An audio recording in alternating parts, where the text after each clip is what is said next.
人話，每個人一生之中，梗有一次不尋常嘅遭遇。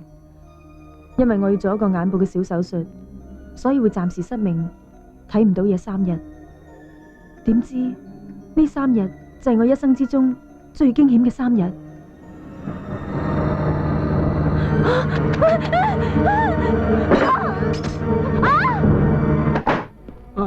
係啊，一個人冇周圍行啊，危險啊！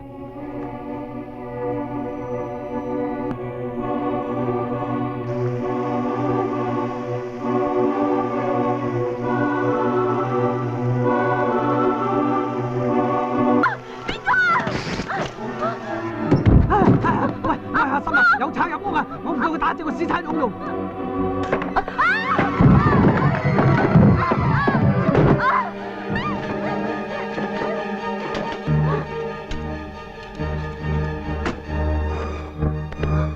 冇埋你啊！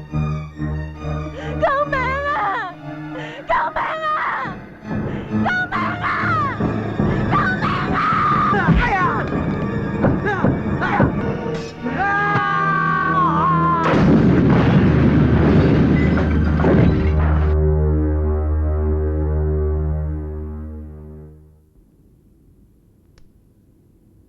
我等呢個機會等咗3日，